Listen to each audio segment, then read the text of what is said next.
വിശുദ്ധ മർക്കോസ് എഴുതിയ സുവിശേഷം അധ്യായം 16 വാക്യങ്ങൾ 1 മുതൽ 8 വരെ. യേശുവിൻ്റെ പുനരുത്ഥാനം. സാബത്ത് കഴിഞ്ഞപ്പോൾ മഗ്ദലേന മറിയവും യാക്കോബിന്റെ അമ്മയായ മറിയവും സലോമിയും അവന് അഭിഷേകം ചെയ്യുന്നതിനു വേണ്ടി സുഗന്ധദ്രവ്യങ്ങൾ വാങ്ങി. ആഴ്ചയുടെ ആദ്യ ദിവസം അതിരാവിലെ സൂര്യൻ ഉദിച്ചപ്പോൾ തന്നെ അവർ ശവകുടീരത്തിലേക്ക് പോയി. അവർ തമ്മിൽ പറഞ്ഞു, ആരാണ് നമുക്ക് വേണ്ടി ശവകുടീരത്തിന്റെ വാതിൽക്കൽ നിന്ന് കല്ലുരുട്ടി മാറ്റുക? എന്നാൽ അവർ നോക്കിയപ്പോൾ ആ കല്ല് ഉരുട്ടി മാറ്റിയിരിക്കുന്നു. അത് വളരെ വലുതായിരുന്നു താനും. അവർ ശവകുടീരത്തിനുള്ളിൽ പ്രവേശിച്ചപ്പോൾ വെള്ള വസ്ത്രം ധരിച്ച ഒരു യുവാവ് വലത്തുഭാഗത്തിരിക്കുന്നത് കണ്ടു. അവർ വിസ്മയിച്ചുപോയി. അവൻ അവരോട് പറഞ്ഞു, നിങ്ങൾ അത്ഭുതപ്പെടേണ്ട. കുരിശിൽ തറയ്ക്കപ്പെട്ട നസറായനായ യേശുവിനെ നിങ്ങൾ അന്വേഷിക്കുന്നു. അവൻ ഉയർപ്പിക്കപ്പെട്ടിരിക്കുന്നു. അവൻ ഇവിടെയില്ല.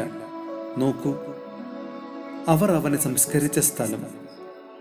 നിങ്ങൾ പോയി അവന്റെ ശിഷ്യന്മാരോടും പത്രോസിനോടും പറയുക, അവൻ നിങ്ങൾക്ക് മുമ്പേ ഗലീലയിലേക്ക് പോകുന്നു.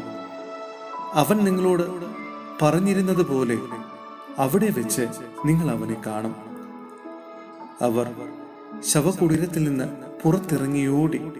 എന്തെന്നാൽ അവർ പേടിച്ച് വിറയ്ക്കുകയും ആശ്ചര്യപ്പെടുകയും ചെയ്തിരുന്നു.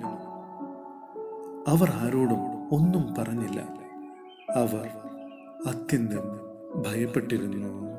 സഹോദരരെ, വിശുദ്ധ പൗലോസ് ശ്ലീഹ കൊളോസോസിലെ സഭയ്ക്ക് എഴുതിയ ലേഖനം അധ്യായം 3 വാക്യങ്ങൾ 1 മുതൽ 4 വരെ. ക്രിസ്തുവിൽ പുതുജീവിതം. ക്രിസ്തുവിനോടൊപ്പം നിങ്ങൾ ഉയർപ്പിക്കപ്പെട്ടെങ്കിൽ ദൈവത്തിന്റെ വലത്തുഭാഗത്ത് ഉപവിഷ്ടനായിരിക്കുന്ന ക്രിസ്തു വസിക്കുന്ന ഉന്നതത്തിലുള്ളവയെ അന്വേഷിക്കുവിൻ. ഭൂമിയിലുള്ള വസ്തുക്കളിലല്ല, പ്രത്യുത ഉന്നതത്തിലുള്ളവയിൽ ശ്രദ്ധിക്കുവിൻ.